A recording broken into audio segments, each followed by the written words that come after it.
In Finland, I've heard very little about the development of the country, the nation of South Africa, since the transition period.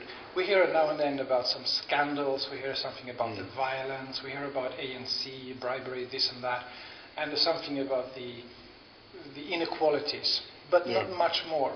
What am I missing? What should I know about South Africa to understand the context, the country at the moment? Well, okay, one cannot deny that a lot of what one hears about is a matter of fact. We have 13, 14 years of democracy now behind us, and we're still grappling with a lot of the problems that the previous sort of dispensation has bedeviled us with.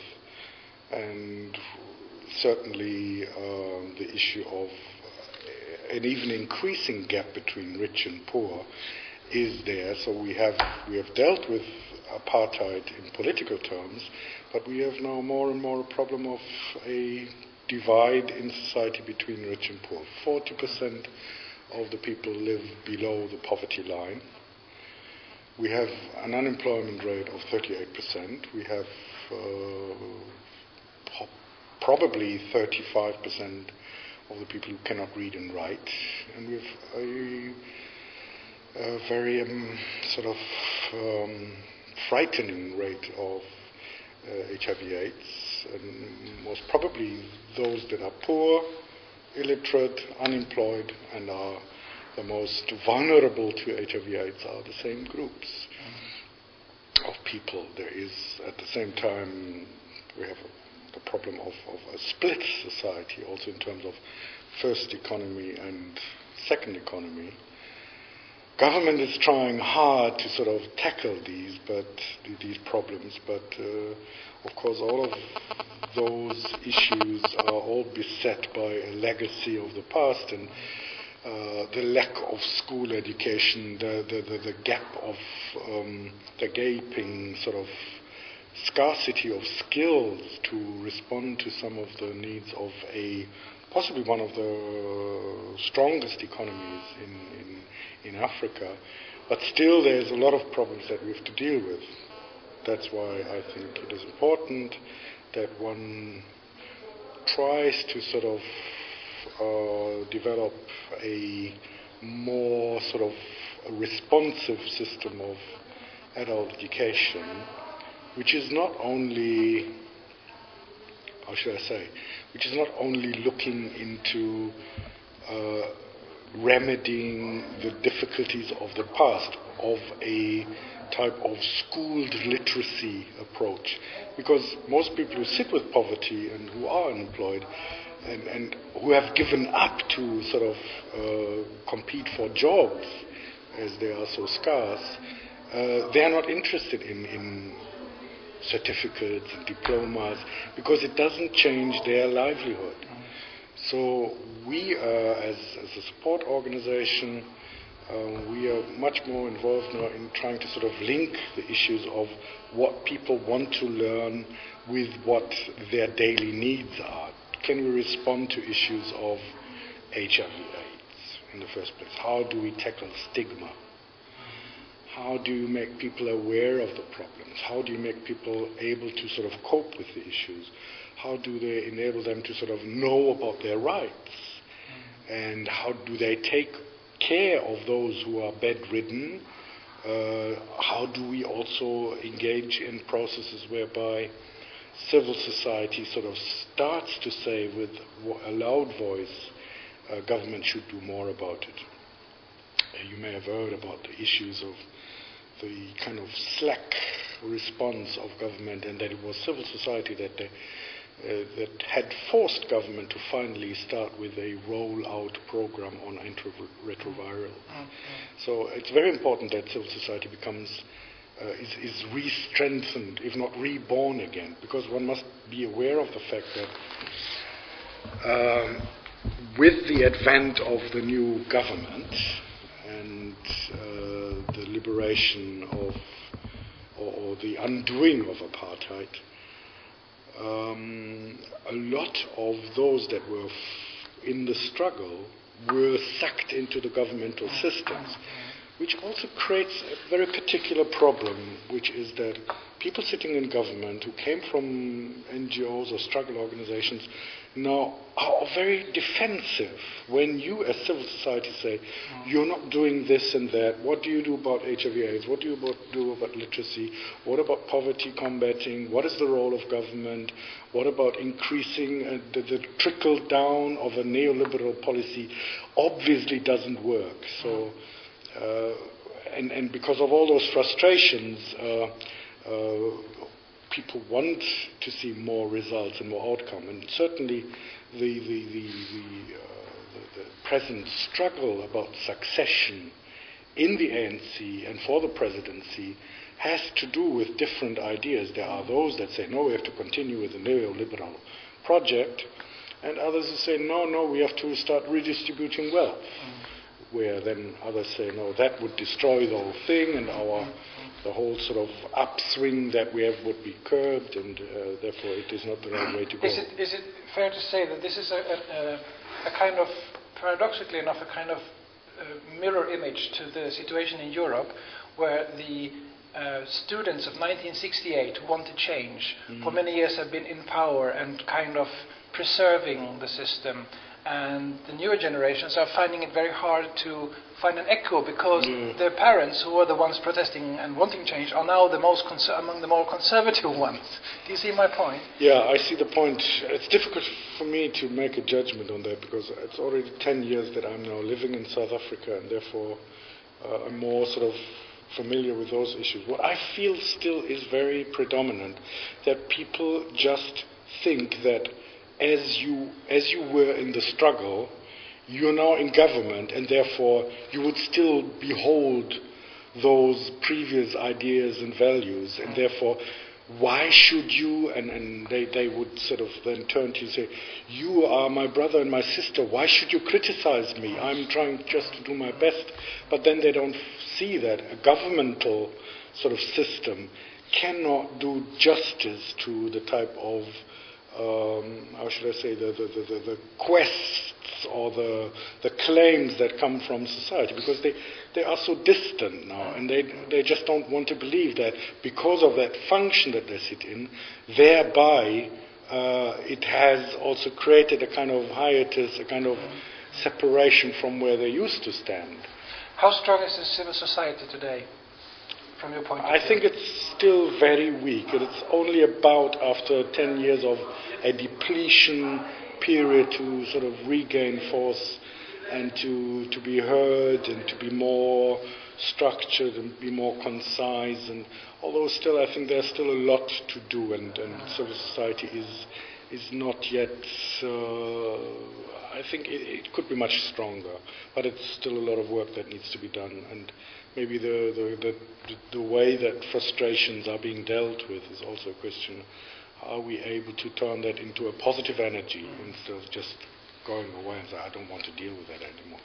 Looking at all the challenges, unemployment, illiteracy, HIV/AIDS, there are many things that need immediate remedies. There's many things for adult education to do to help the victims of the current situation. What is the priorities then for you to help to remedy the effects, or to try and beat at the causes that will just create more victims in the long run, really? I think we as an organization from the outside, being there for maybe a couple of years more to come, for us it's important to create a credible voice within civil society that says, what is the role of adult education? It's not only about certificates and a national qualification framework, but it's about addressing the issues of poverty. How can adult education do so? We've been able to sort of help to mainstream HIV/AIDS into the adult education curriculum. Our main partner that we've been trying to build up, the Adult Learning Network, is now a renowned and reputable provider of training services for what we call sort of social workers who didn't understand anything about HIV/AIDS before, but now are being brought and even get a certificate for that. I mean, we also have to sort of stick to the system or make follow the rules. adaptation, because people want to say, now look, I'm able to do this and I've got this certificate.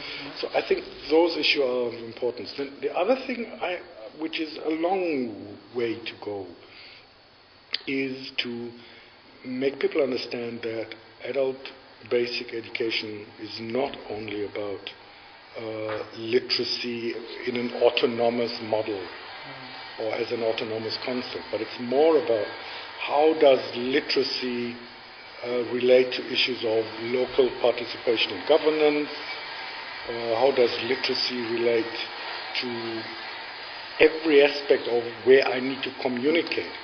Getting my identity card, getting access to a driver's license, but also being able to sort of start up my own business and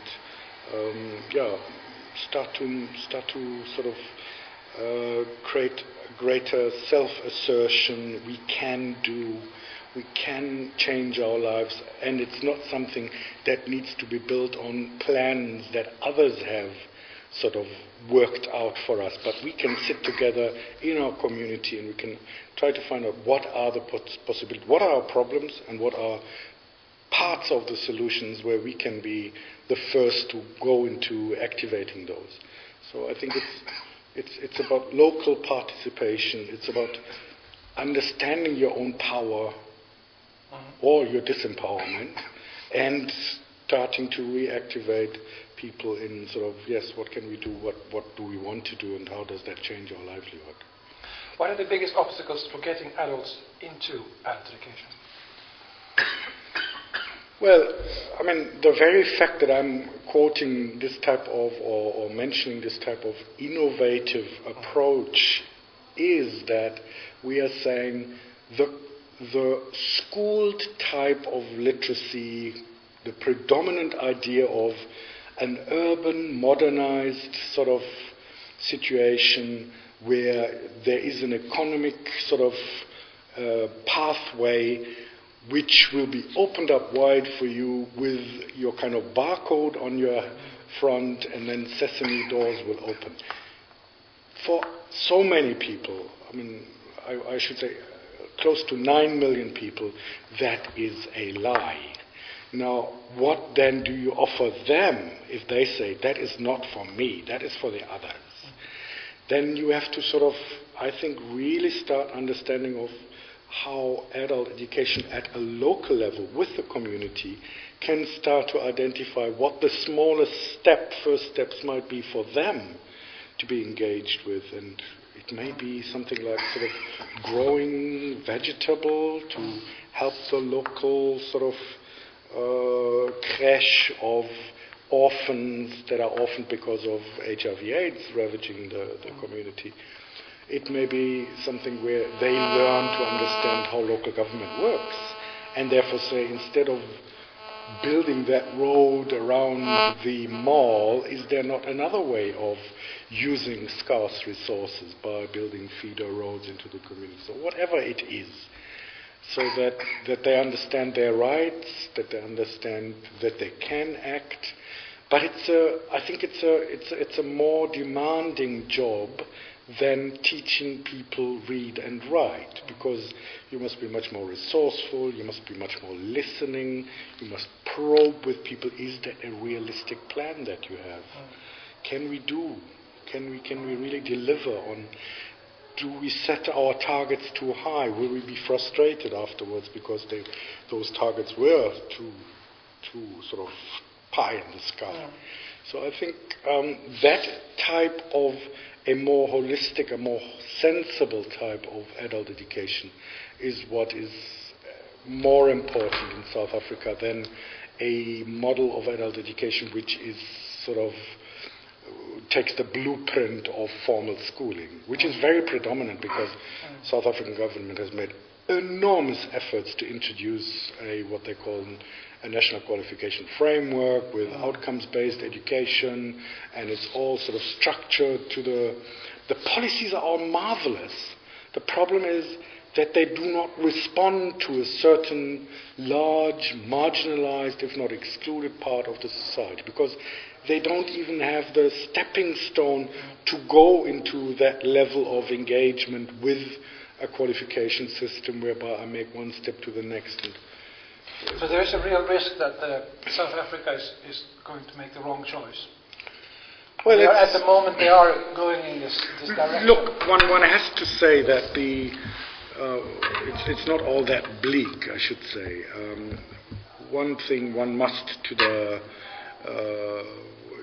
in the favor of the South African government must mention is that because of the pressure that came about and the analysis that was made about does the sort of formal type of offering a supply-based model of adult education, does it really make sense? And they found out it's possibly not more than what it was at the end of apartheid.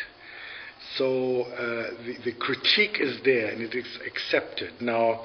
And the present minister has even been able to sort of pull the cabinet together and say we need to launch a literacy campaign, and it must be a literacy campaign that is not sort of based on the kind of school literacy model. It should be rather a sort of more responsive way, a demand-driven campaign, and they have been able to sort of pull together the political will of the party and government, and the Minister of Finance has finally agreed, yes, for the next 5 years there will be 500 million euro being spent on a literacy campaign for the next 5 years to reach at least half of the illiterate population. So to that extent, one must admit also the government is trying hard, but there is often a problem of excellent policies, an idea of a developmental state and how to change the situation. But the implementation often suffers because of all sorts of reasons of being visible and taking grip, and that's where at times we are facing enormous problems. Yes, corruption plays into it, but there's also... And that's where you come in? That's where you can play a role as an outsider, helping? Well, I think one has to be very careful as an outsider to say, you're doing wrong here, you should do this and that, but I think it's via the support of our organizations, of our partner organizations in the field of adult education and literacy, and reflect and the gender-based organizations that we are supporting to say now we must pinpoint those issues, and we must raise our voice, and we must organize a national conference. We must build a more credible voice for civil society to say now this is not going to function. This is not going to deliver. We need to sort of engage more. We need to challenge government even to say now if you start planning your campaign, how do you make sure that it's going to be a success story if you're not including those at the grassroots in saying this should work, this should not work? And that's where I think that is the attempt we are making to strengthen those partners in the field of adult education and literacy and basic education to become more respected. That they are being drawn into the planning processes and the monitoring of it, and to have a voice. That is what one of our major objectives is. 14 years of democracy, 14 years without apartheid. Where is South Africa in 14 years from now? Oh, wow, that's the $100 million question. Look, I think when I started to work in South Africa, everything was still very much up in the air. We see now the machinery of a development-oriented state is functioning. It has its leakages, it has its weaknesses, but in overall one can see they are basing their new decisions on empirical considerations. They see what is going wrong. At times, bureaucracies need their time to adapt and say, now, how do we cope with this and that? So I'm fairly positive if there is no real disruption of the political system, and I don't want to comment now on the choices that we have, because in the end, the potential of, or the possibility of Mr. Jacob Zuma becoming the president is there, and some people say, no, that's very bad for South Africa. Some people want it. There's really a split in the opinion, and one doesn't know how the ANC is going to tackle that whole issue. I think the present government may be a little bit unpopular, although we still have a majority stemming from last elections. We know that the ANC still has got more than 67% of the public vote. So I think in general one must assume that the majority of the people in South Africa are behind the present government. What the changes will be when there is a change in leadership now is difficult to assess now, and I don't want to embark on that.